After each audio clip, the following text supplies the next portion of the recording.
ल लाउरे बा आज के कति काम भयो लु भनिदिनु पर्यो के कस्तो काम भयो ल आज अँ सेतो इँटा 12 साल लाग्यो।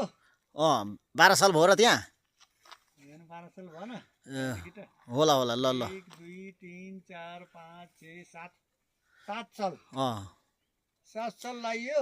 खोपा पनि आजै हो खोपा पनि आजै हो। उम्, खोपा पनि आजै हो। ल काम राम्रै भएछ गर्दैछौँ। अहिले रातिको 6 बज्न लागिसक्यो। हजुर केटाहरूले काम गर्दैछन् बाबुहरूले। अँ अब हेरौँ हाम्रो शक्ति देवी माताले कतिको शक्ति दिनुहुन्छ राम्रै तरिकाले सकियोस्।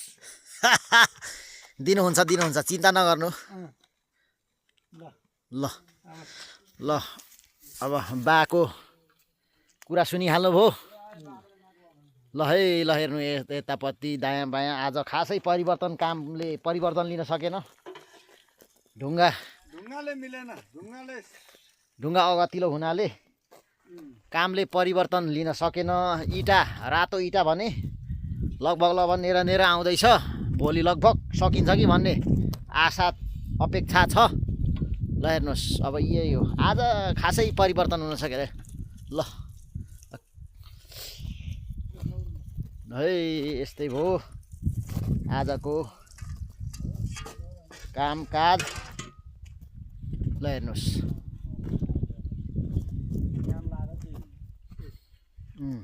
ऊ त्यो खासै त पनि छोप्नु पर्दैन थियो नछोप्दा हुन्थ्यो पर्दैन त्यो त ढुङ्गा लड्दैन नै ऊ त ढोका चाहिँ छोपिदिने भन्नुहुँदै थियो क्या अरे। किन छोप्नु यो अरू साल जस्तो होइन कुने मकिने सुन्ने ल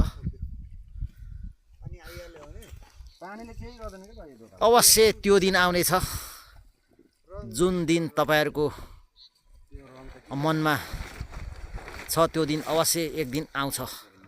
धैर्य गर्नुहोस् आदरणीय भक्तजन दर्शनार्थीहरू ढुक्काउनुहोस्।